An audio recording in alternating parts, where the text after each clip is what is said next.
Yeah, on. Two twins.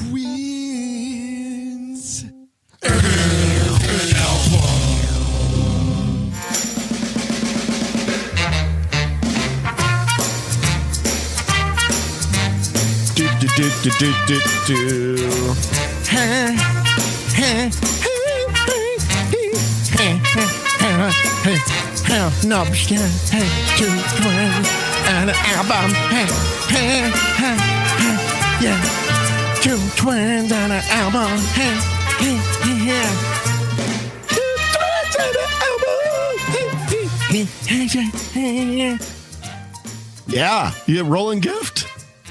How many Rolands are we going to be doing in this episode? I figured let's just get it out of the way, That was either Roland Gift or Barry Gibb. Yeah. There was one of the two. Yeah, a little bit of the Barry Gibb talk show. That's what came through. We'll talk about it, of course. That's what came through on this listen was like, this guy's just doing a Barry Gibb impression, essentially. What a choice. What a choice, T. Do you want to throw down some Roland right now? I'll give you the floor if you want to. Dude, there's no way I could match what you just did. I can step. I'll just do that. Yeah, okay, you can do that. You can do that part. Yeah, you can do the Cox and Steel part. Yeah, it's. I'm excited about this one. This will be fun. It is one thing to note. It's a little early. This is a good morning episode, right? It's 9:50 in the AM, and you're watching Perspectives, right? Yeah, and you're watching Perspective. I like the morning. I do recordings. Too. Perspectives may have been a top 5 like all-time SNL for with I'm your host Lionel Osborne. I mean, what's the guy's name that does Tim Meadows? Tim Meadows, yeah, so good. Do you like his Perspectives? Is that on your top radar? Yeah. During that era of Saturday Night Live in particular, where the first hour is always the blockbuster stuff. Right. It's Wayne's World and it's, Church Lady and like all those kind of things that became so huge. Right. I love the things that would stick into the last half hour. Yeah. Like the JV team bits. Yes. And if I remember right, Perspectives was one of those. Always. Yeah. It's so, all that stuff is so smart, including that. It's so smart. I just love how you never listen to anything the guests were saying. Like he'd ask one question and they'd answer. Then he'd just be like, fantastic. It's 8:35 in the AM and you're watching Perspectives. Like, yes. Didn't care at all what people said. Somebody not listening as humor is actually such a funny device. Very funny. Yeah, there's definitely other characters in films and TV that what makes them funny is just their sheer inability to hear anything anyone else says. Yeah, totally. Well, I think we're going to have some fun with this one. And, one of the things that I'm not sure how many people actually know who this band is and what they are, but they're a spin-off group. They weren't a super group, right? That's where you pull, different people from mainstream well-known bands and you put them into one. So like the Damn Yankees would be an example. This is a spin-off band though, where you had multiple members from a group that decided to spin from that group and do kind of an alternate project.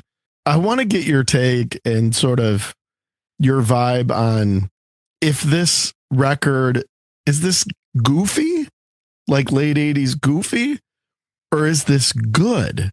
Because it comes at a very kind of interesting time where a lot of the music, particularly in sort of the pop mainstreamish sense during this time, which is pre-grunge, but, post a lot of other things that were happening in the 80s. And some of it holds up as goofy, silly, and some of it holds up as really good. This is like one of those genreless things, although you've heard this group described as there's something called sophistopop, right? Which was this thing that was big in the 80s in Britain. A little bit of ska, a little bit of progressive soul pop, certainly. But there's one phrase that this group kind of gets lumped into, and it was early usage of the phrase, what is it? Early usage of a phrase that describes their genre? Yes, sir. Eurotrash. Try again. Not wrong. Is Euro in it? Nope. Is there any reference to geography in it? Nope. Oh, okay. Think 1989. Think kind of what's around the corner. Fancy term. Does it have to do with world events? Nope. Fancy term. Well, you already said sophisticated. Musical classification that was very chic in the 90s and sort of late 80s. 90s. Yeah. There were radio stations named after this. Alternative. Oh, okay, yeah. Yes. And yeah, okay. And the Fine Young Cannibals were certainly kind of lumped into, we'll talk about IRS records and all that, but they were definitely lumped into this category of alternative, and they're kind of an early example of alternative music. And part of what we can talk through is what exactly that means. And the truth is that none of us really probably still know what that means, but these guys were lumped into it a bit, and we'll sort through it. It's your question though. Do I think it was silly or do I think it was serious music? I would say the latter. I don't think that, in fact, aside from the album title, which is, I mean, the band name and the album title are two things that really do stand out as like, these guys either had a sense of humor or were just being very cheeky. Well, we'll get to it. Those mean something. But okay. Why don't we, before we do that, why don't we see if there's anything goofy or good in your, I can't roll my tongue around it.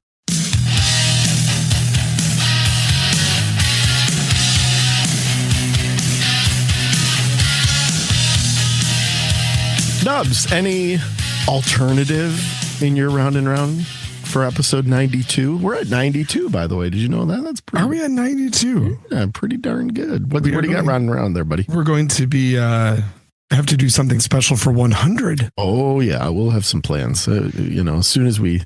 When do you think we'll get to? You think we can get to 100 by the end of this year? I think we should make that a goal. Yeah.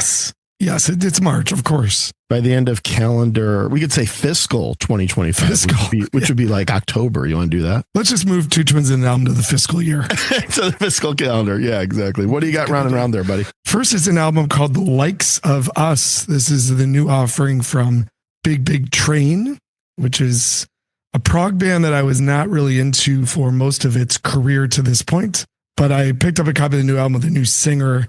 It is fantastic. Very, very good. And they're actually coming to Detroit in April. They're playing one of my favorite small venues, this place called the Token Lounge, which is, if you remember the Winger episode. Well, and we've talked about at the Token Lounge. We've played there. Mm-hmm. You played there with Winger. Oh, yeah. On stage. That's right. And Big Train is going to be playing a very rare Detroit area show at that great venue. So I'm very excited about that. The new record is great. It's very, very epic and incredibly musical. Nick DiVirgilio, of course, on drums, the guy who's in like 10,000 bands. So very excited about that new Big Train album. Also spent some time with the new Marilyn Manson, which is One Assassination Under God. Mm-hmm. Chapter 1. Do you think there's going to be a chapter 2? I had that in my round and round a couple episodes ago. What do you think of it?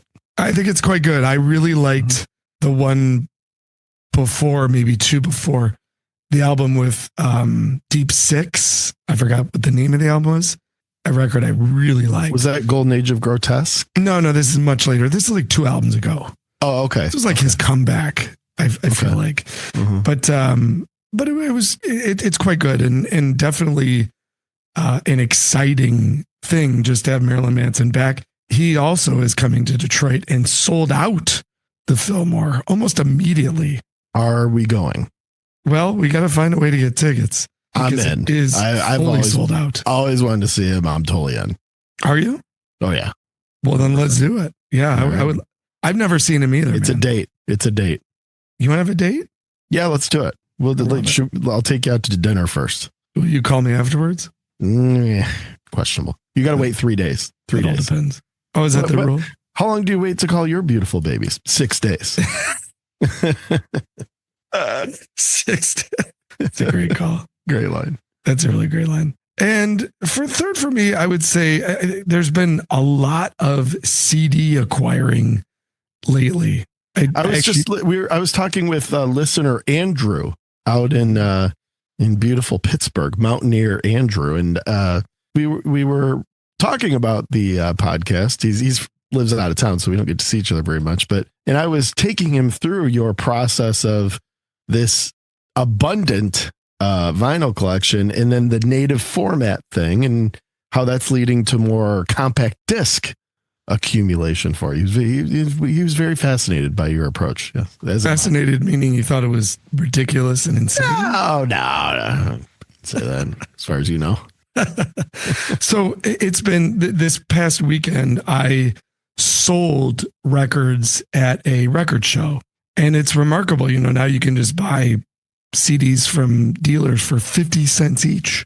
Think about that. You can spend $10 and discover a bunch of music on native format, of course, for a very, very cheap price, which is quite cool. So, as I think about like all of the CDs that I've accumulated, I picked up a copy of Neil Diamond's, one of his more recent studio albums, 3-chord opera. Oh, wow.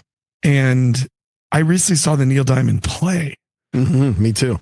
Which, didn't you think it was awesome? It was awesome. It was awesome. So we good. went, you in Detroit, right over at yes, at the Fisher Theater. Fisher, yeah. Mrs. Toph and I went. We loved it. The guy who did Neil, which I think he was an American Idol guy or X Factor, one of those deals. He was amazing. And it's one of the rare music leads to the story plays where like the story was actually pretty cool. Very authentic, yeah. Yeah, like I saw the Michael Jackson one, the story was lame. I know that ABBA one, the story is just like ridiculous. Mm-hmm. But this one actually told the story in a very real way. It was. Yeah. You could tell Neil, I don't know how officially authorized it was, but I would guess quite a bit because it was bare bones. It was genuine. It didn't pull punches. It wasn't like, you go see like the Whitney Houston movie and all. It's like this glamorization of the whole thing. This is anything but. I've really enjoyed how sort of nuts and bolts it was. And it wasn't really meant to be flattering. It was just meant to be the authentic story. And did you find that as well? 100%. Yeah, you said it well. And I actually did the work to find out he very much authorized it and was super involved in the development of it. He unfortunately, due to health reasons, he can't perform at all anymore. So I think this gave him a way to continue to be involved in his career in music by being part of the development of this play. It was awesome. I loved it. Yeah. So anyway, 3-chord opera. So T, what is Round and Round for you? Cool, buddy. On a little bit of a hum kick here. So Downward is Heavenward. It's just one of those records that I certainly didn't give enough attention to at the time. Probably not as much since. I'd like to maybe talk about Hum sometime, but we've talked about Inlet. That was both of our album of the year, a few years ago. And what a cool band. And interesting bunch of guys too. I think they might be interesting to talk about. Nubs, been listening to just some Taco. And I've been listening to Taco. So putting on the Ritz. Yeah, I thought about you mentioned last episode about Mitch Hedberg doing the what was the word you were saying? Citrus, yeah. Yeah, that's the Ritz. Oh, he also has a joke about the Ritz. His joke about the Ritz is so good. Yeah. What to put on the Ritz. Yeah. He's talking about like what do you do with a cracker? Yeah. Amazing. So have you heard the classic Taco album After 8? I have. I mean, it's the most ridiculous thing ever. It's something else. Yeah. It's just all these like new wavy, I don't know, but they're like show tunes and standards, right? It's the Taco. So good. If you get the 40th anniversary edition of Taco's album After 8, you get some bonus material, including a Taco live in Detroit. Do they say which venue? No, just live in Detroit, 1985 or whatever. they may have been out on a street corner or something. Honestly, it's like great live Taco. Is it really? Yeah. I love how it's live in Detroit. I know. It's just so great. So anyway, those are bonus cuts on the CD. Yeah, on the 40th anniversary. Deluxe edition. Yeah. So taco after 8. Love it. Just I don't know. Just that's great, dude. Yeah. And then lastly is Fish Out of Water, and record you may or may not be familiar with by the great Chris Squire. I've heard it a couple times. Exactly. It is the best Yes solo album. To me, if you put that in the canon of Yes albums, it would be in my top 4. Yeah. It's so complete. It's great. Yeah, for like a 5-song album, it's incredibly complete. Yeah. It's amazing. So that is what is Round and Round for me. So back to this idea of the spinoff, Nub. Some people may know this, some people don't. The two gentlemen who are kind of the ones known for holding pink guitars and dancing funny in the videos were two gentlemen that were part of a band called The Beat, or as they were known in the US, the English Beat, or as they were known in Australia, the British Beat. So they were the British Beat in Australia? They were. Really? I didn't know that. Yeah. So, but it was basically like a ska pop type of project. I mean, a lot of influence from like rocksteady music and reggae music with some kind of punk and new wave sort of twisted in there, which was growing in sort of its underground popularity in the late 70s. So these two guys are Andy Cox, who played guitar for the English Beat, and David Steele, who played the bass. These guys are both from Birmingham, England. They made 3 albums and probably knows a couple of their songs. Mirror in the Bathroom. Mirror in the Bathroom. Yep. Yeah. And Save It for Later. Those were... Save for Later is an awesome song. Yeah. Those were, big hits. Worth noting that your boys Pearl Jam, you've probably seen this live. When they play Better Man, sometimes they will tag Better Man with a little ditty of Save It for Later. Yep. I've seen it many times. Oh, Better Man's become a beer song for me, though. I wish I would have been there. Pete Townsend did a cover of Save It for Later. He did this project called the Deep End Project. Do you know about that, Nub? It's Pete Townsend, David Gilmour, Simon Phillips, and a bunch of other guys. And bunch of covers. They actually had to call up, I believe it was David Steele that wrote that song, and they had to call him up and ask him about the tuning. It had DAD, AAD tuning, which is very unique. And so Pete Townsend actually had to call David Steele, the guitarist of this band, and ask him how to tune for Save It for Later because they wanted to cover it. That was probably a good day in David Steele's life. Yeah. You're sort of a working musician, few albums, couple hits, and all of a sudden it's Pete T, and he's asking about tuning. Right. Pretty good day for him, I'm sure. Exactly. The English Beat also had another song, which is called Rotating Head. Let me play a little ditty of this. Tell me if you recognize it. Let's see, Nub. You recognize this at all, Nub? Let's see if you can spot this one.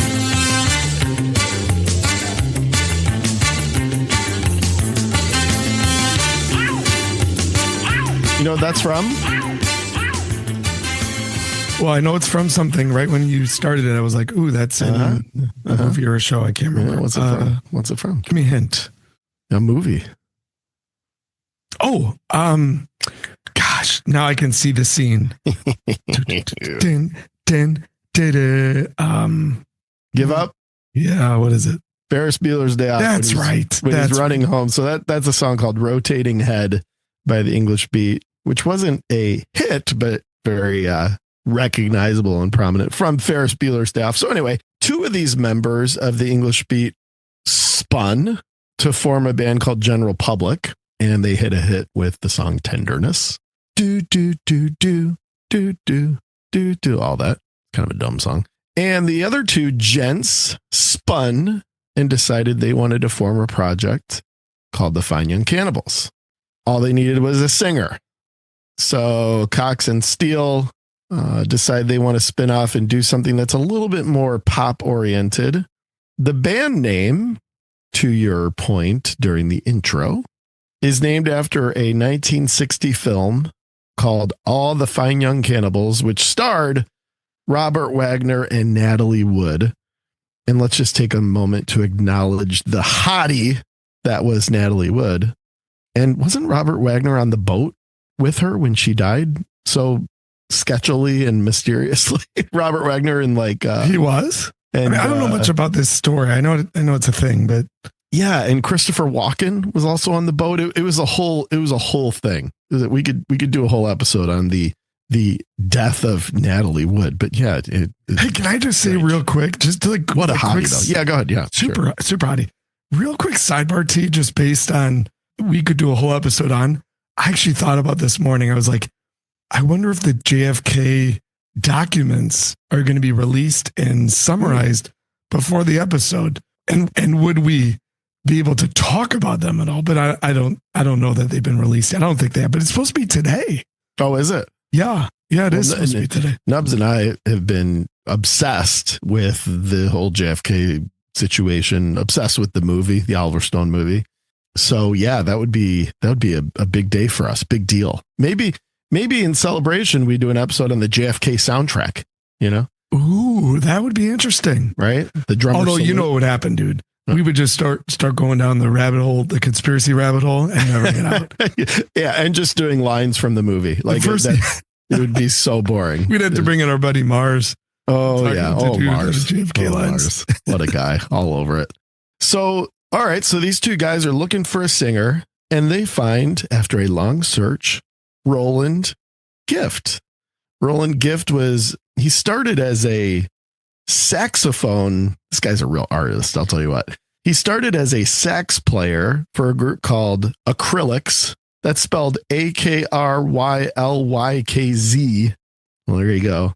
A ska group, right? And then slowly but surely became the front man and the vocalist. So he didn't even start out as a singer with that very unique voice that, you heard me sample a little bit at the beginning. You're welcome for that, everybody.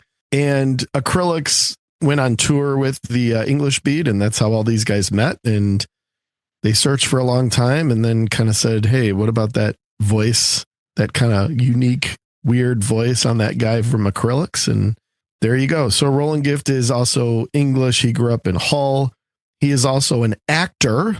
As an actor, just a total artist. Grew up as kind of a punk rock kid, right? And his dad spent 3 years in jail when he was growing up. I mean, it was kind of a little bit of a rough and tumble kind of upbringing, probably a little bit misunderstood in terms of people that just, knew Roland Gift from one or two songs and on MTV and all that, but definitely a guy with a lot of kind of musical depth and experience. And then, also stars in movies and stage productions and, a real true artist, this guy. So one of the things I discovered, obviously when you prep for these, and found myself watching a lot of Roland Gift stuff. You go on YouTube and everything. And one of the things I discovered is that Roland Gift and Nelson Mandela, they really sound a lot alike. You ever notice that? No. Yeah, they do. It's a little out there, but their speaking voice. Yeah, Nelson Mandela was a bit of a singer in his own right. I don't know if you knew that. So no. But there's a lot of similarities there, and it just kind of got me thinking.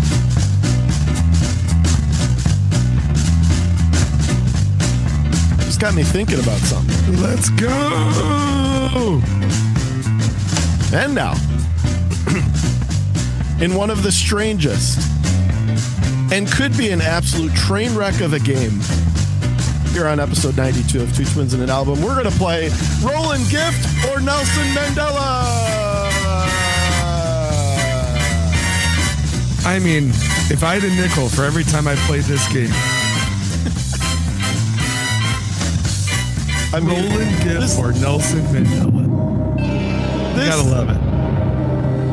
I'm just telling you right up front, this might not go well. But it might also be a classic. Who's to say? So here's how the game works. Nubs, as always, you're the contestant. And I'm going to play a clip, and you're going to tell me, is it Roland Gift or Nelson Mandela? That's how this is going to go. This is incredible. Okay. A new pinnacle. A new low. It's a new Two Twins and an Album Low. Okay, are you ready? I mean, I don't know how you possibly could be either ready or unready for this game, but just for formality. So just to make clear, there's enough sure. Nelson Mandela music. Well, it's not necessarily all singing, right? I mean, there's, perhaps some, spoken word. I mean, we'll just have to kind of see where this goes. Okay. But are you ready? Yeah. I mean, I stayed up all night practicing for this. I guess so. Okay. Here we go. This is clip 1. Roland Gift or Nelson Mandela game. And we... Was that Roland Gift or Nelson Mandela? Nelson Mandela. Is that your final answer? Indeed. Nelson Mandela is correct.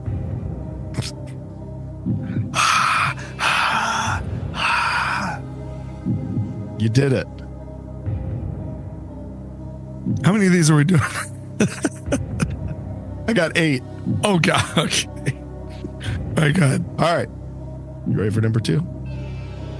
Roland Gift or Nelson Mandela? Well, I did feel...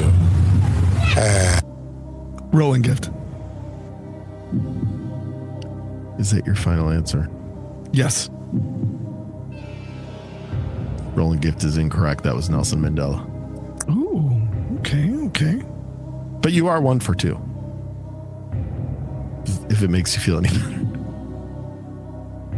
Did you ever think you'd be doing this? I did not have this thought when I woke up this morning, no. All right, you ready for number 3? Yes. Here we go. Roland Gift or Nelson Mandela? Such a big gap that we couldn't have planned. That's Gift. That's got to be Gift. It's such a good voice. Roland Gift is correct. You're 1 for 2. I do see the similarities. Or 2 for 3. 2 for 3. 2 for 3. I do see the similarities. Starting to pick up on it. Start to dial in. Okay. Here we go. Here's number 4. And he shows his gun and he says, "Get down on the floor." Gift. I don't know what the hell he's talking about, but it's Gift. Roland Gift is correct. And he shows his gun and he says, "Get down on the floor."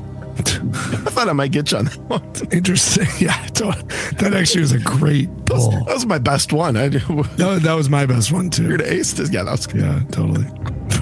Jesus. All right.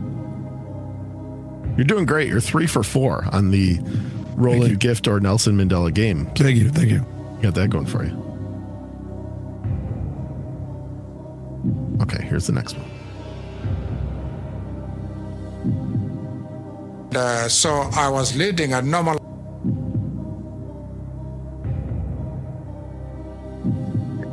The first 2 syllables, I would have absolutely said it's Gift. But I heard a real different accent switch there. I'm going with Nelson. I'm singing in Nelson. That's a good call. Good league of their own call. Nelson Mandela is correct. You are 4 for 5. I guess all the speech training I've got in my life is really paying off right now. Yeah, I'm really playing into your skill set here. Sure. All right, here's the next one. It kind of was, and we...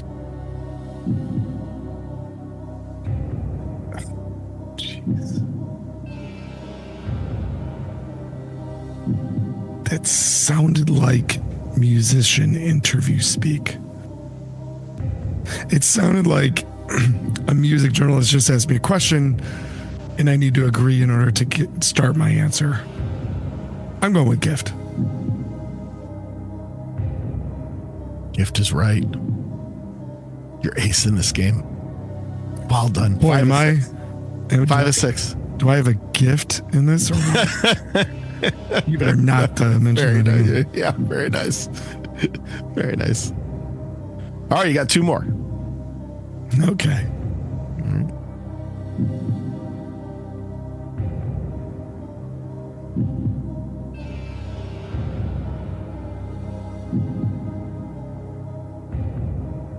Sorry, 1 second. Suspense. A lot of suspense building.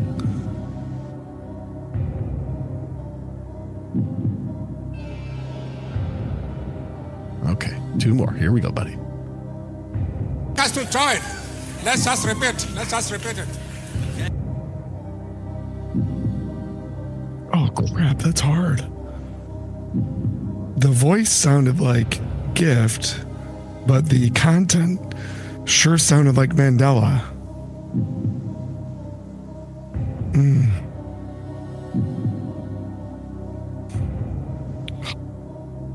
Love to finish 7 of 8.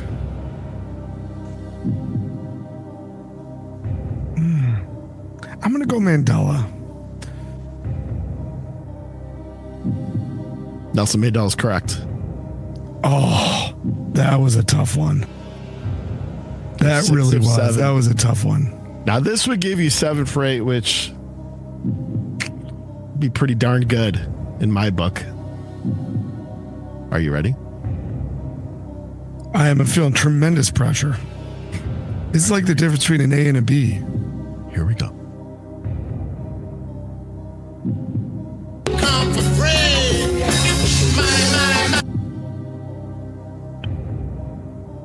Obviously, that was a singing track.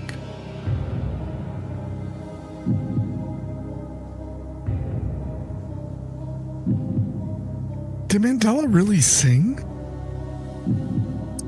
He did indeed.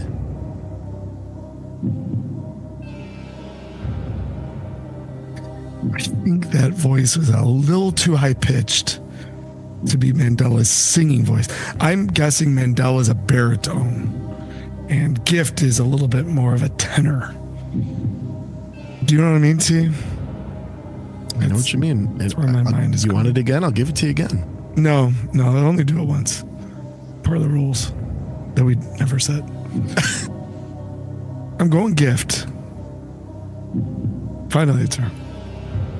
Roland Gift is correct. You were 7 of 8. By far, Nubs, the best. Hang on a second. Let me just give you a little bit of this. Okay. That was the best game performance I think you've ever had in the history of Two Twins in an Album. The Roland Gift or Nelson Mandela game. Well done.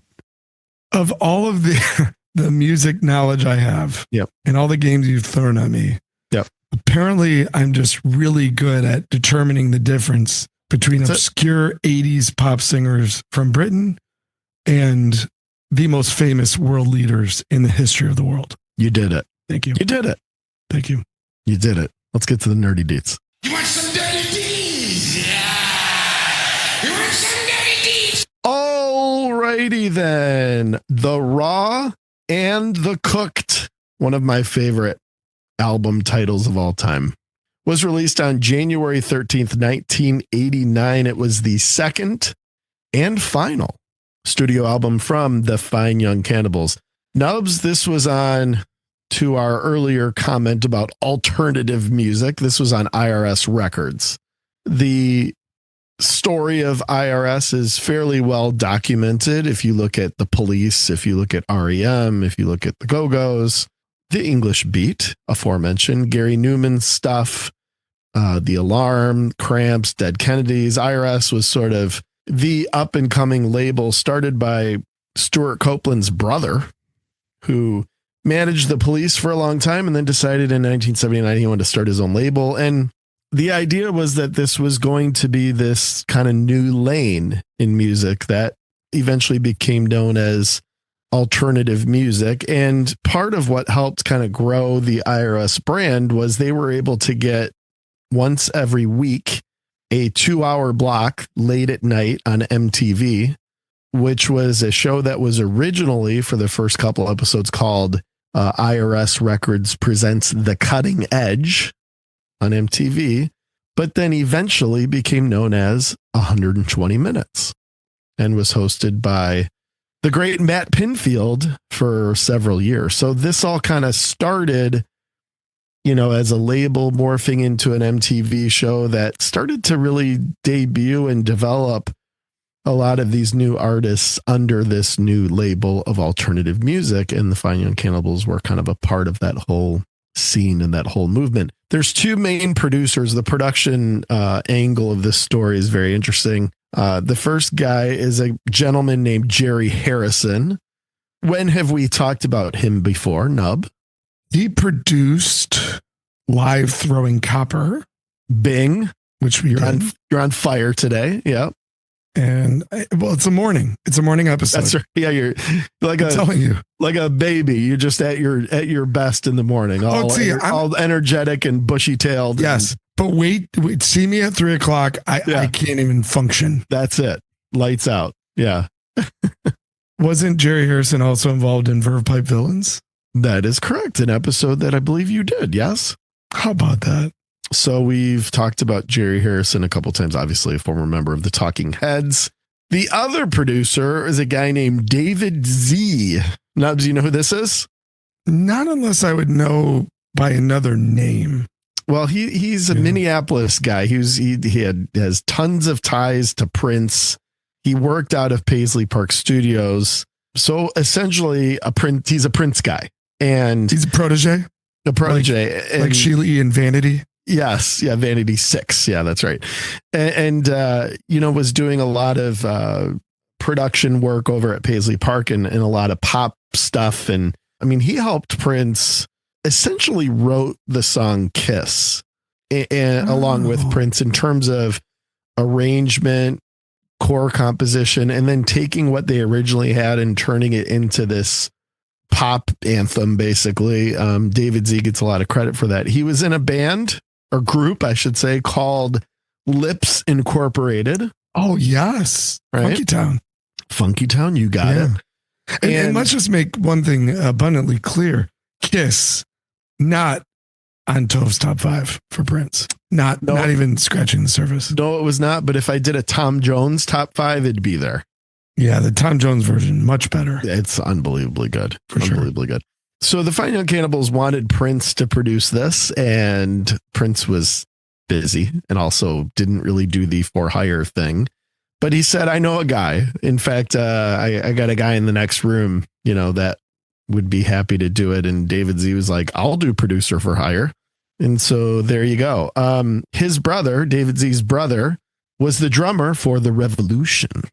So I wonder if he was on the basketball court out there. How about you and your friends versus me and The Revolution? Yeah. Shirts versus blouses. He was on the blouses team. So yeah, the production of this is important. I would say that David Z had a heavier hand, and we'll get to it in the track by track, but had a pretty firm influence on a few of these songs. Every song is written by Roland Gift and David Steele.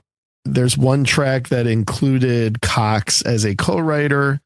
The final track is a cover, but essentially, it sounds like Steele kind of took more of the musical lead and direction on the Fine Young Cannibals material.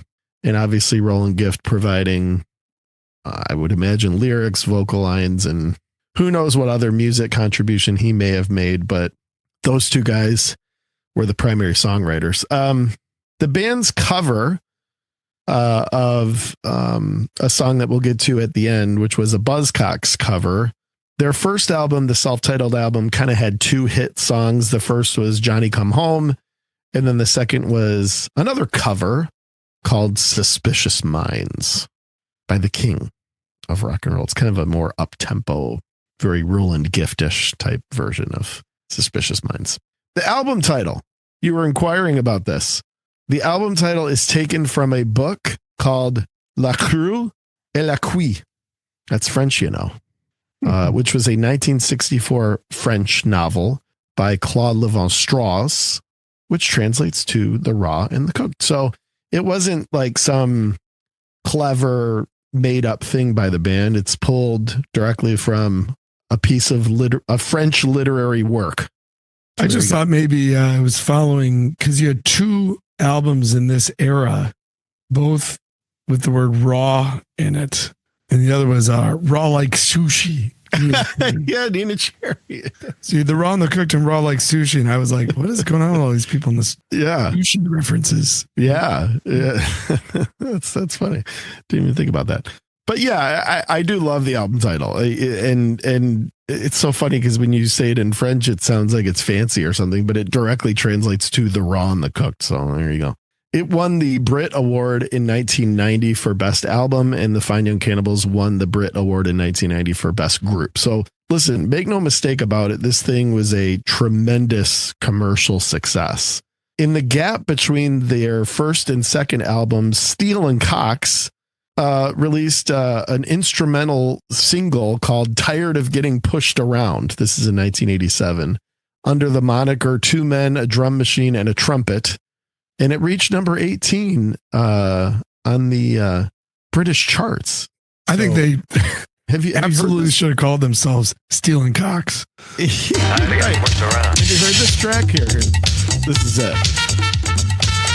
Tired of Getting Pushed Around. Have you heard this? No, it's not ringing a bell. Yeah. Well, Steele that's Cox. what. Yeah, Steele and Cox. This is what Steele and Cox were doing in their in-between time.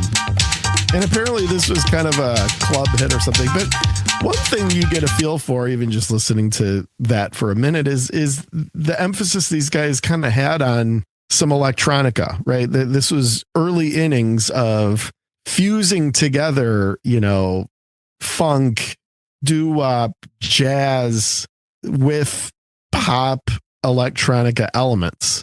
This was obviously a direction they were going, and even on a little side deal, Steele and Cox had a little hit with this, but you could tell that they were kind of trying to take things in a unique direction. There's actually a genre within electronic music. It's called jungle. Mm-hmm. And there's another that's like trip hop. Bands like Portishead and Trippy. Mm-hmm, mm-hmm. That this to me set the stage for that sound. Kind of that like frantic electric backbeat. I hear a lot of that through the album. So I actually think these guys were maybe a little more influential than they get credit for. Well, you hear that a lot, and we'll dig into that a little bit further. These guys, after the raw and the cooked, it kind of, no pun intended, flamed out. In 1996, they got back together to record a song called The Flame. And they were intending to kind of reconvene the project after, a few years off. They released a greatest hits compilation called The Finest. And there were two songs. The Flame is one, and Take What I Can Get was another, that appeared as new tracks on this compilation. But it didn't work out, and the guys weren't getting along, and they weren't having fun with each other. And it fizzled. And Roland Gift doesn't really talk much about the breakup of the group. The other two guys are very, they don't do press, and they've kind of gone on to do different projects that are a little bit more under the radar. Roland Gift continues to this day to perform at festivals and those type of things. As a solo artist, he has put out a couple solo albums, and generally he'll get up there and perform the FYC tunes. But he doesn't talk about the band or the breakup very much. The only thing he's kind of on record saying is, I wish we'd done more together. So you get the impression that maybe, he kind of thinks that, in hindsight, that they could have all figured it out and made some more music. Nubs, have you seen an interview or any interviews with Roland Gift? I actually watched last night. I watched. You obviously have. You did so good in that game. You've heard the guy. But I didn't really. I was looking for interviews. I really didn't find any that I stuck with. What I did find was a live performance of The Flame, which you just mentioned, but is my absolute favorite Fine Young Cannibals song. They did on like Scandinavian TV, like very obscure. I want to say Swedish television, Mhm. and he's singing live, and he's still like staring into the camera and opening his mouth really big, which we'll get into in the Wonder stories. He also had quite the moves. You ever see him dance around? He had quite the moves. I'll tell you what. The band he was with, it was just all like chicks. It was like all like pretty hot chick musicians surrounded by him. Like Robert Palmer, kind of. Very similar. So unfortunately I got going on in the Flame live performance, and I did not stick with any of the interviews. Yeah. Well, he's a pretty cool guy. Definitely an artist.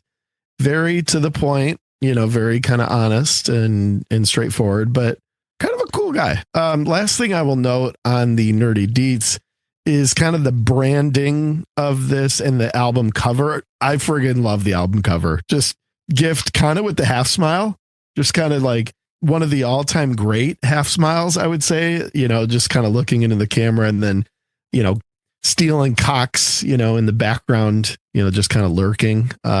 But the branding of FYC, the usually pink and white block lettering, it became a real piece of visual art for the band. The singles that were released kind of all followed that same format. Obviously, merchandise and these type of things were all kind of in that same vein. But I really dug the look and feel of the cover. And the kind of overall FYC branding of this, I thought was pretty neat and clever and visually interesting in terms of artistry. We'll get to in Wonders, but a lot of this just came down to just Roland Gift's image, just the pictures of him, because that video is just all about him, the She Drives Me Crazy video. So I will say I like the black, gray, and pink aesthetic, as you well know. That's a color scheme that it means a lot to me. Do you, by the way, speaking of Roland Gift image, you know that a lot of chicks think Roland Gift's really got it going on? Like they think he's like a beautiful. They think he's like a model. Who says that? I think, dude, lots of gals. What do you mean lots of gals? Honestly, like he was almost like a sex symbol. No, I swear. Where's your data? Where's your KPI? Where's your KPI on that? Just my own interpretation. No, for real. I think that's the case. But anyway, let's get to the Wonders.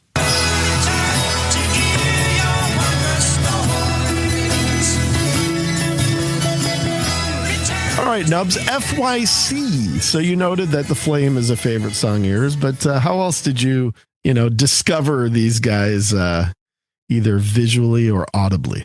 Well, they're in America, for the most part, they are considered a one-hit wonder. And that's because of the, extremely successful nature of She Drives Me Crazy here. You could also say Good Thing and Suspicious Minds. And so I don't know that I really see them as a one-hit wonder, but certainly most do. And they've appeared on compilations that would support that. But it was the same as everybody. It was MTV. The video was in heavy, heavy rotation. It was a sort of mesmerizing video in its simplicity. It was that. And you and I, of course, just connected about Roland Gift, because he looked a lot like one of our neighborhood friends. Yes, that's right. Which we'll refer to as DK. DK. But, and we would constantly talk about how they looked alike. And then Roland Gift's name essentially became DK. We would call him that, which was really funny. Like I already mentioned, what really stood out was, man, this guy stares at the camera a lot during the video. And wow, he opens his mouth really big when he sings. Yeah. Those are things I vividly remember the most as a kid.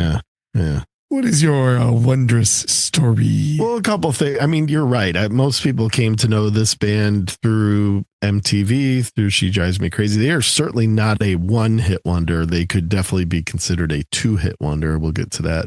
Yeah, I kind of musically plunged into the group when I was in college, and it was through the compilation, The Finest.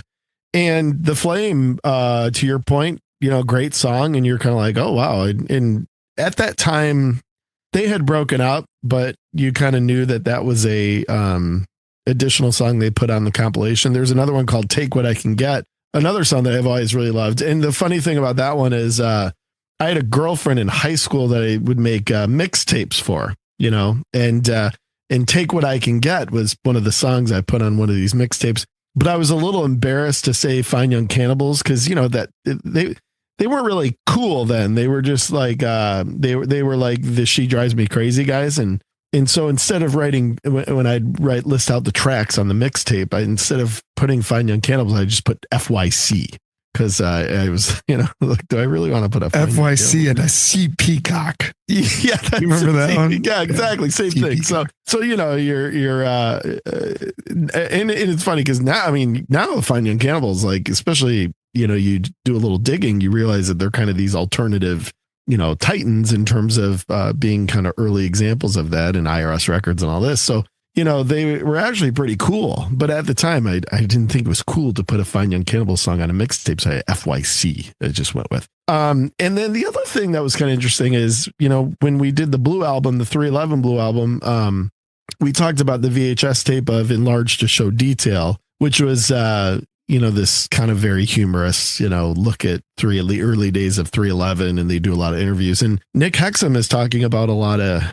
influences as they were growing up and bands they would listen to. And he rifled off a bunch of bands. And then he said the Fine Young Cannibals.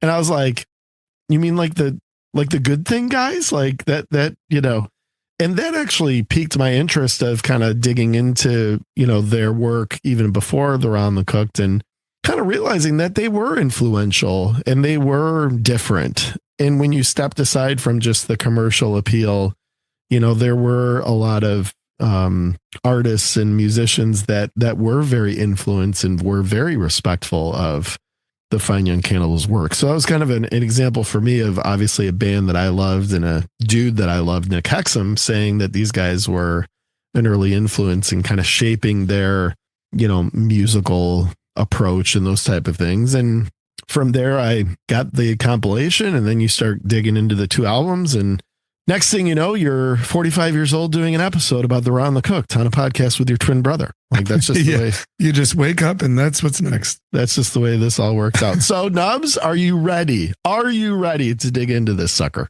Yes, let's dig in.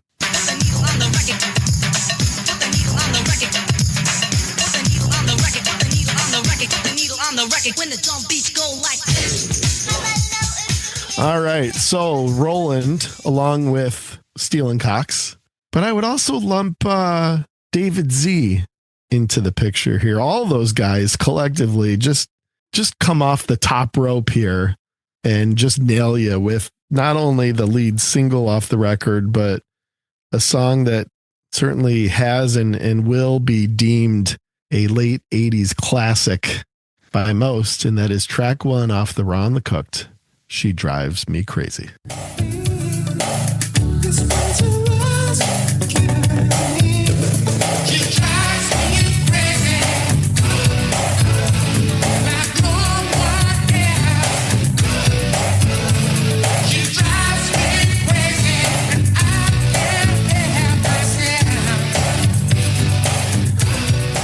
Billboard ranked this number 77 in the best 500 pop songs of all time. Pretty darn respectable to make the top 100 on that list. Time Out magazine ranked it number 28 on the best songs of the 1980s. Nubs, you've talked about the Dolly Willie rule on the podcast, right? Dolly Willie rule? I have. You explain to everybody what that is? That's when a song is so good just from its craft, pure songwriting award here, that it would be outstanding by any artist in any genre, including Willie Nelson and Dolly Parton. In this case, it becomes reality. So, I guess, is it like penultimate Dolly Willie rule? If Dolly actually just said, "Fuck it, I'm just going to do it." Indeed. Yeah, I would say this and her version of Collective Soul Shine. Oh, did she do that one too? Oh yeah. You've never heard it? No. Incredible. Wow. It's really, really, really good. Really? Yeah. Okay. Like more than good. I got it. But yeah, indeed. Like this is an example of the Dolly Willie rule actually coming to fruition. And Shine is definitely one of those songs for sure. Teach me how to speak. Yeah, here you go. Teach me how to share. Teach me where to go and tell me will love be there. The video's playing right now too, and God, her breasts are so large. She's so gorgeous. Still is. Yeah, she looks amazing. Heaven, let your light shine down. Okay. But go back. I talked over it. You got to do the yeah. Go back. You got to hear her give one of those. Yeah. Heaven, let your light It's shine like super sexy. The yeah? Oh, that kills me. Well, okay, that's pretty good. I got a real thing for Dolly. Just so you know. Yeah, that's nothing wrong with But that. yeah, so look, when every part of instrumentation and vocals in a song is a hook, that's when you have a magnificent hit. The drum beat in this song is a major hook. The guitar riff is incredibly hooky. The vocals, both in verse and chorus, couldn't be any more hookified. I mean, the song is just one giant hook, but it's also really unique. You know, Gift's vocals are unique, and the way it all meshes together is pretty individual. Yes, it was heavily produced by some outside forces, but good outside forces, right? So it's just a lot of credibility to this song as a hit, which is why I think it's gotten the critical acclaim that it deserves. Yeah, Gift's vocals are unique. All right. So you'll appreciate this as a drummer. That snare drum pop, which was very unique at the time. And frankly, I don't know that that's been fully replicated. So David Z came up with that. And basically, he recorded the snare drum portion separately, completely on its own. And then he put a speaker on top of the snare drum and a microphone below it. So the original recording of the snare drum part was played back through the speaker and re-recorded, and it gave you this like really unique pop. So there was kind of some engineering and production, and it's very Paisley Park, right? To create that to your point, it's a drum hook, and a lot of it comes from that unique snare pop and the guitar tone with the compressed clean tones and that which is just a crazy part. I mean, sounds like a mistake. And then it turns out to be this like very unique, iconic part of the song. But yeah, a lot of unique production stuff happening here to create what was at the time. I mean, even at the time, I remember being young and hearing this and realizing that it was a very unique single. There was nothing. This was very original. There was nothing that had been heard like this or seen like this on MTV. And the imagery of the video with the colors and the people hopping and all this, I mean, it all led to it. And this was number one in the US, Australia, Canada, Spain, New Zealand. It only made number 5 in Britain, believe it or not, which is kind of interesting in their home country. But it was the number one song on the year-end charts. It was number 1 in Austria. So worldwide hit, and one of the 2 number ones from the album. I don't know, Nubs. Should we just quit screwing around and get right to the next number 1 and try? Yeah, I did want to say real quick on that drum sound. It's very cool that they created that manually. Yes, but it's a perfect marriage of the 2 most famous drum sounds of the 80s. One of which is the Paisley Park, you know, Prince's famous electronic drum sound synthesizer, and Phil Collins' gated reverb, because that's essentially what they're doing with the speaker and the way they recorded it. They're like manually recreating gated reverb, Hugh Pagham, you know. You put those together, and that's sort of this high-end, trebly, yet gated sound. And it's so identifiable. It is further proof that the drums are the most important gig in the band because, you know, think about it. Paces the song and can create just as much catchiness as any other instrument. That's a very fair point on a track like that. And I would expect nothing less from the resident drummer on the podcast to be total homer when it comes to the drum stuff. So, super homer. Yeah. Let's get to that second number 2, track 2. Good Thing. Meet your friends and see you sometime. That's not what I want to hear. T, did you say this was a number 1?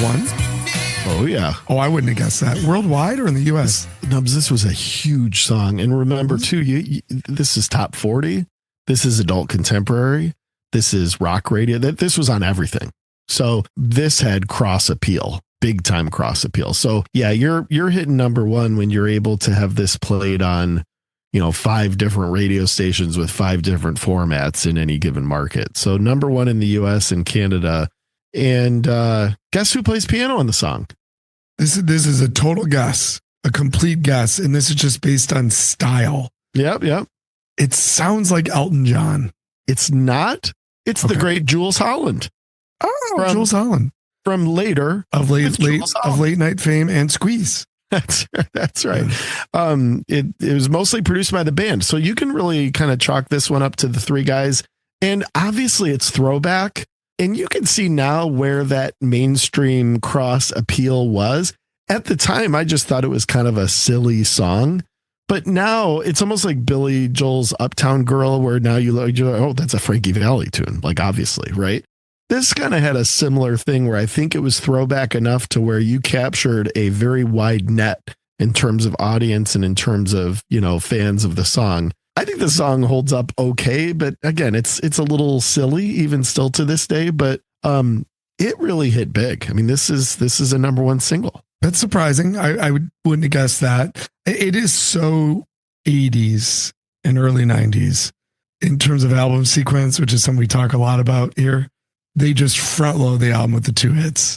Yeah, of course, you start with She Drives Me Crazy, like no brainer, but then just follow it right up with Good Thing, another surefire hit. It's like they wanted to create this rather incredible opening. And that's why I was fascinated with the choice, because now the album starts. For those who want to dive into the Raw and the Cooked, now is when the record actually begins. Track 3 was the 4th single off the record. This actually hit the top 40 in the UK, Canada, Austria, and Netherlands. This song was a bona fide single. Didn't hit huge in the US, but did very well worldwide. And that is I'm Not the Man I Used to Be.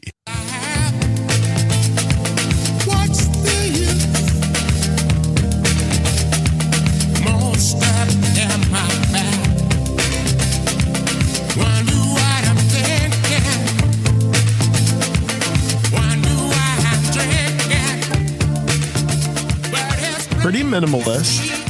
You obviously have that chugging electronic drum, an organ kind of faint in the background, some clean guitar, probably some keyboard elements and those type of things, but it's a pretty scaled back song.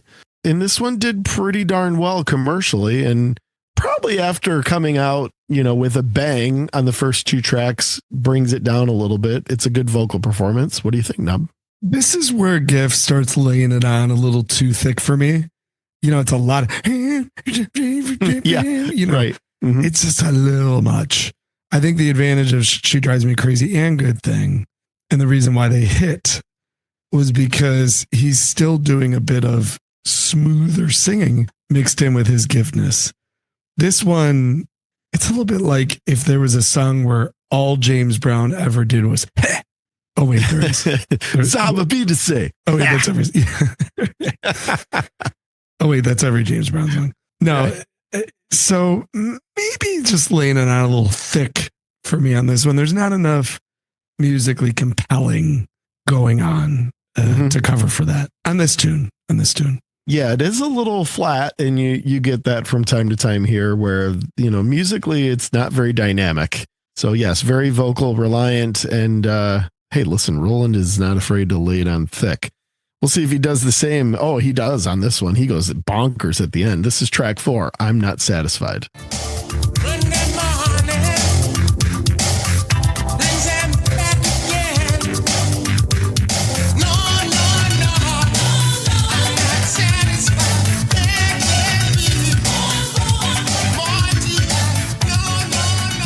Pretty quintessential kind of late 80s sound here, but you do have that strong drum beat, and that's prevalent here just the same as it is in track 1. Listen to Roland at the end. He goes crazy.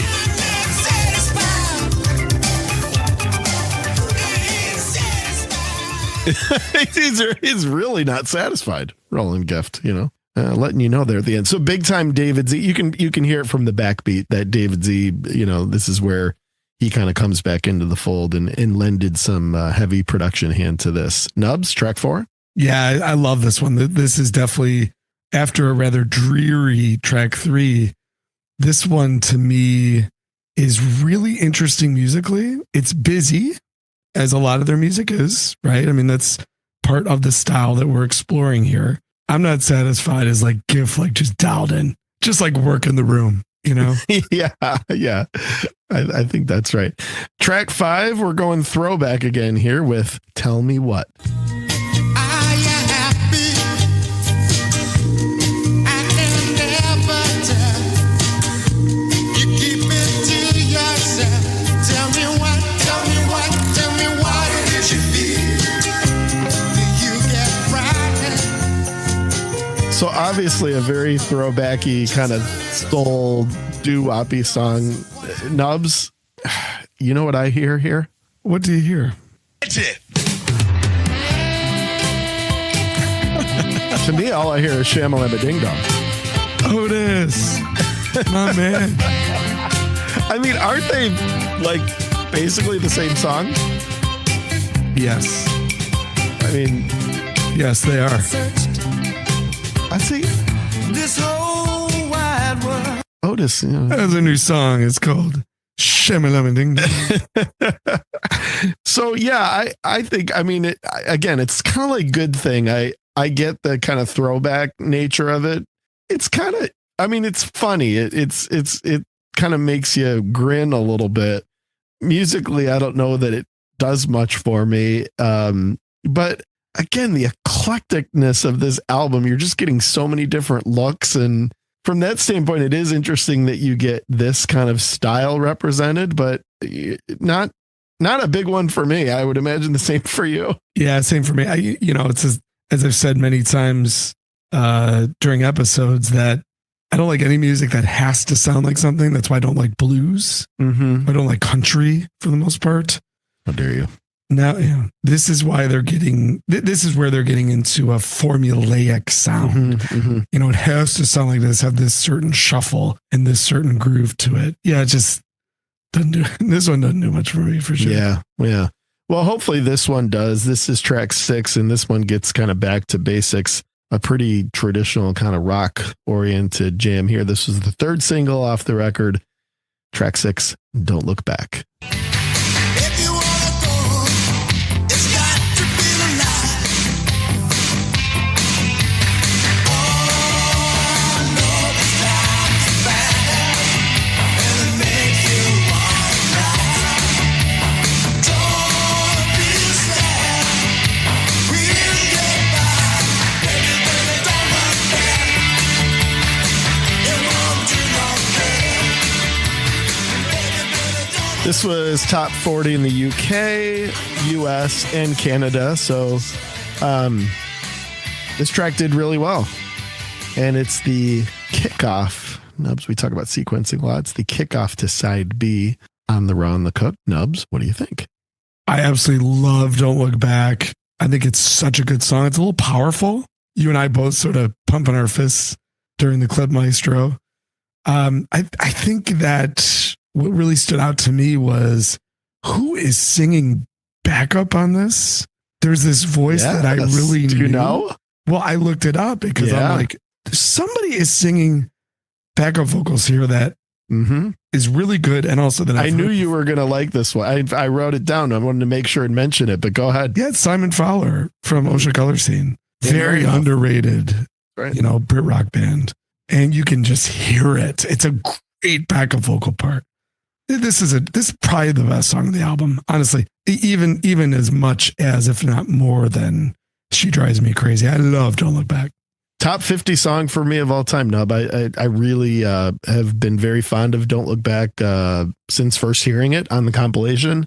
And it's an outstanding track. It's perfectly produced, perfectly executed. Love the guitar parts. That chorus, you're right. It's chunky. It's powerful. It's very, very good. So yeah, hell of a track. And, to your point about Simon Fowler, I mean, these guys clearly, two of these guys were in the English beat, right? And these guys cover the Buzzcocks. I mean, these guys were in the circles, right? They were respected. They had relationships. They had street cred. And, you know, it's kind of the whole thing's so interesting. They're going out in this sort of poppy direction, but you can tell, you know, when you get a guy like Fowler and some of the other contributions they've had in production and otherwise on this, you know, you can tell that these guys were in a unique circle and they were trying to do unique, cool things more so than just the top 40 stuff. But Don't Look Back, a deserving single and a one of the all-time favorites for me for sure. Track 7, It's Okay, It's All Right. It's okay. It's all right. Yeah. Baby, one more now. It's okay. It's all right. Baby, one more now.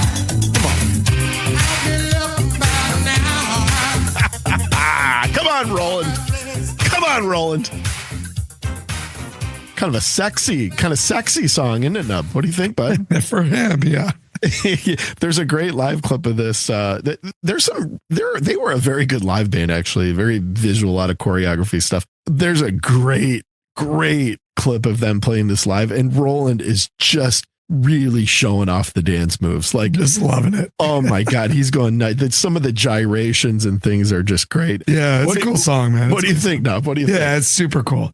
And I love just the danceable aspect of it. I mean, I really do. Yeah. It kind of makes you want to take your shirt off. You know? Yeah, it's kind of the ultimate danceable. I think it's a cool little follow-up to Don't Look Back, which is kind of a straight, pretty driving like rock song, and then you get into this just like let's go shake it up, you know. I think it's great. All right, we're into the final 3 here. This is track 8, Don't Let It Get You Down.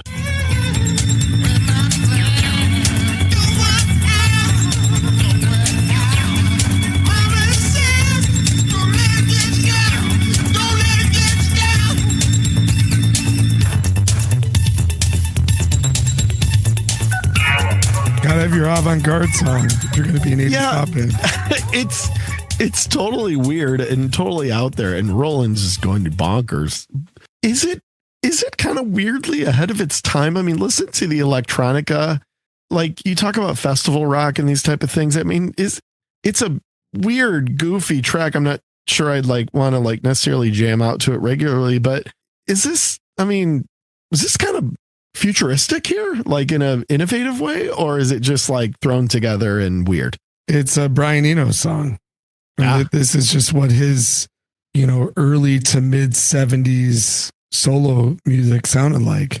It's just higher technology, so we associate a little bit more with a more modern-ish sound. Modern, 1989 or whatever. But this is like Eno. I mean, it's just like set this rather bonkers, adventurous backbeat and throw a vocalist on top of it that almost sounds like he didn't rehearse before.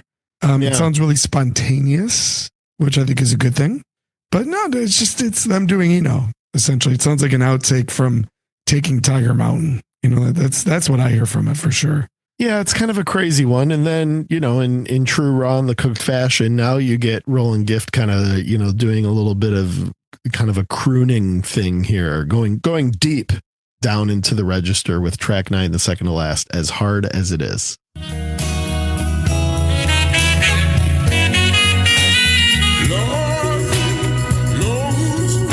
As hard as it is, as hard as it is, let me know just how hard it is, Lord.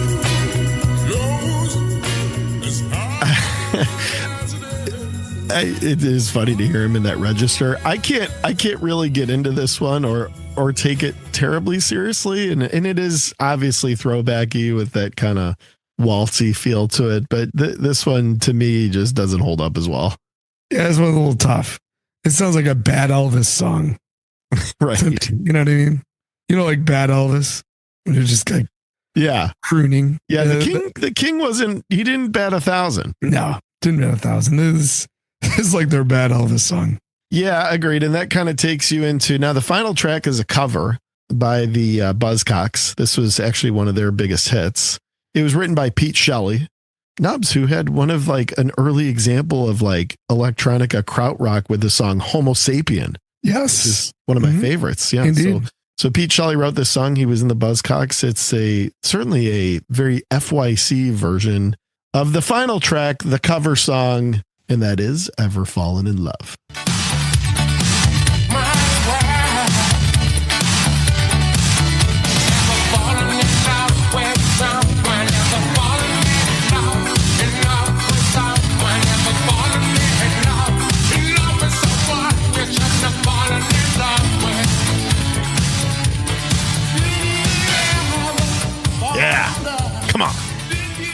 Come on, boys. Go, boys, go. Dude, all I feel when I hear this song is like Night at the Roxbury, dance. Night at the Roxbury head shake.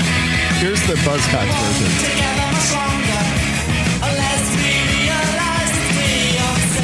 So obviously, the Buzzcocks are so cool.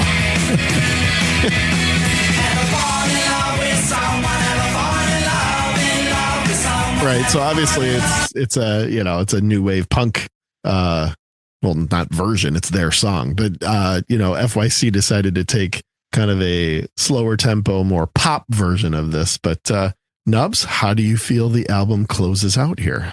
Pretty strong, huge. I mean, it's a loud song, isn't it? It feels like hit searching, but I love the cover. Anytime an 80s pop band could take like a post-punk band and do a cover of it, something interesting will happen. I also think it shows a little just musical awareness from Gift. He just strike me as somebody who was part of the culture. He knew what was going on around him, knew what came before him. So it just seems like kind of a nod to that. I think it's quite cool. What do you think? I agree. The 4 on the floor, I think, works.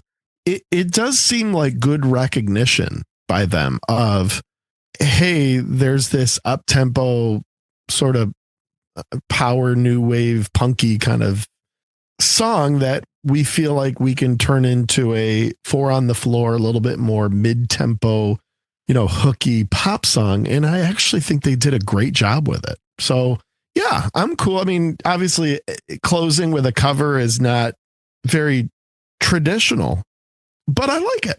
I think it's a fitting, interesting way to close up the raw and the cooked. So Nubs, did this one matter? And how do you think it held up? I think She Drives Me Crazy matters and holds up extremely well. I think Don't Look Back is one of the most underrated songs of the 80s. Holds up extremely well. The album's spotty, but its heights are really high. They're really, really strong. I think overall this album falls under the category of holding up because it still sounds great. It sounds fresh. It sounds energetic. It's not overly dated with 80s production, which I think is part of the reason why people enjoyed it back upon its release. So I think it holds up extremely well, a lot better than I would have thought when I first heard the choice, for sure. So T, what do you think? Does it hold up for you? Yeah, I think you said it great. It is spotty, but I do feel like every track is trying to do something.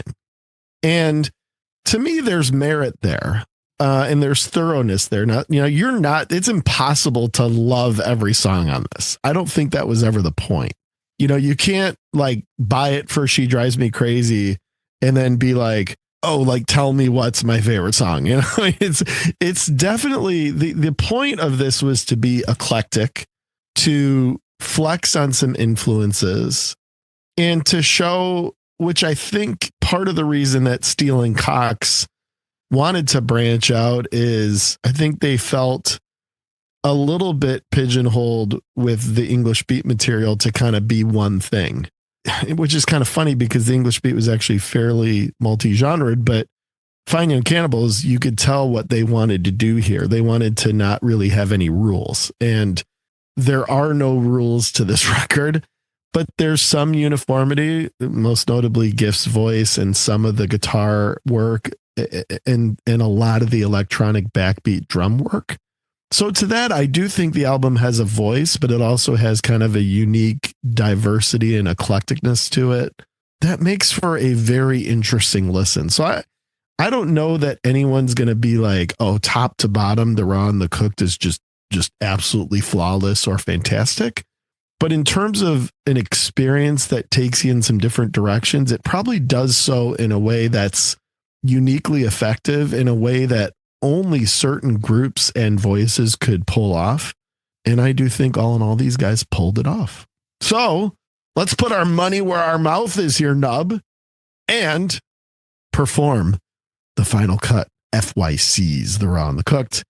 Is this on the turntable, in the collection, collecting dust, or in the for sale bin? I've been interested in your rating on this since the beginning. Lay it on us.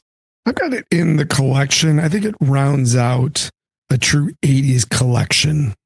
It's not perfect, but it's pretty elite in its high points. Don't Look Back, She Drives Me Crazy, Good Thing. These are staples of the 1980s for actual listeners, for musicians even. It's not solid enough to listen to a ton top to bottom, but I think it rounds out a true 80s collection. It's very representative of the late 80s and the early 90s. I think this is almost the first 90s album, if you think about it, just from a stylistic perspective and sort of the way it presents itself. So got it in the collection. T, where do you have it for your final cut? That's a super interesting take. And I very, very, the more I think about it, that's really smart. I think it could be considered the first true 90s album, in a lot of ways. And perhaps, that's what they were going for. I mean, again, pre-grunge, this was a different era, but coming off of some of the things you were coming off of in the 80s, that's an interesting way to think about it. Nubs, I have it collecting dust, but like as strong of a collecting dust as you can have. It's like a collecting dust plus. But the reason is just that there's a lot of dips, right? And to kind of plow through it is a little bit more of a commitment than I think is worthy of having it in the collection. Now, I own it. I think it's important to have in the catalog, and I will always own it. But as far as getting like common regular listens, probably not so much, because I can sort of pick the spots, right? And, when you want Don't Look Back, go grab it. And when you want She Drives Me Crazy, go grab it. Top to bottom, I don't think it's a grind, but it's probably a little bit more of a commitment than I would prefer, which takes it down just a rung for me into collecting dust. But no shortage of respect for the record. I love that you have it in the collection, and great explanation as to why. And I do think this was a rather important record in that sort of pivot point between the 80s and the 90s. And I think you might be onto something, that this could be considered the first true 90s album, taking us into that very unique and somewhat strange musical decade appropriately. All right. Well, that's a wrap on FYC. Nubs, I have a question for you. What is? No, please tell me, what is? Now quit screwing around and lay it on me. I want to know what's it's in your head, buddy. Three Doloreses. First is four Doloreses. First is a jam from the band Him. I don't think he's active anymore. I'm not sure what he's up to. It's a Christian rock. No. This is a guy from Finland. Vale, or is it Italy? I think it's Finnish. No. Vale. She didn't look Finnish. Yeah, she didn't look Druish. Your Sweet 666, which is a great opening track from probably the best Him album. A little throwback to a Two Twids in an album work that we did previously, way early on. And that is the track Carnival by Our Lady Peace off of Clumsy. And lastly, they just announced a tour date in Michigan.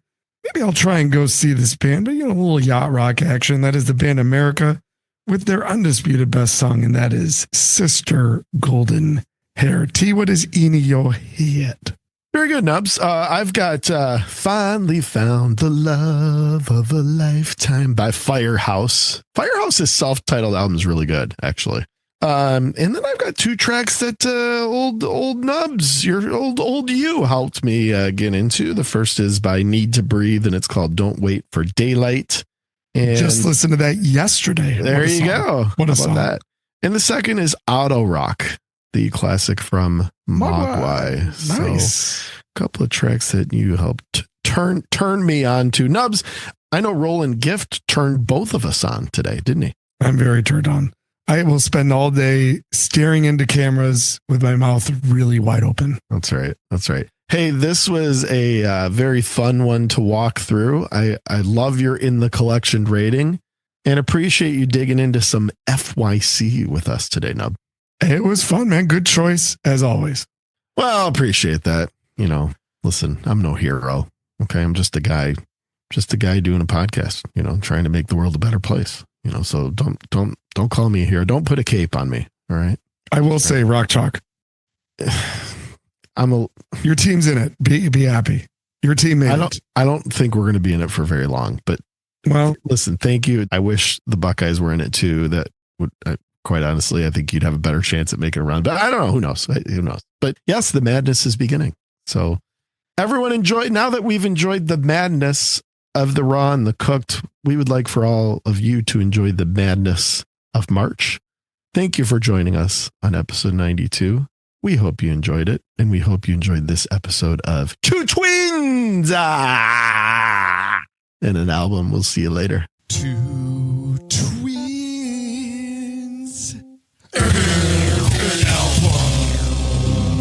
Well, that's about it. That's all we have. I hope it wasn't too disappointing. We will see you on tour. Until then, take it easy.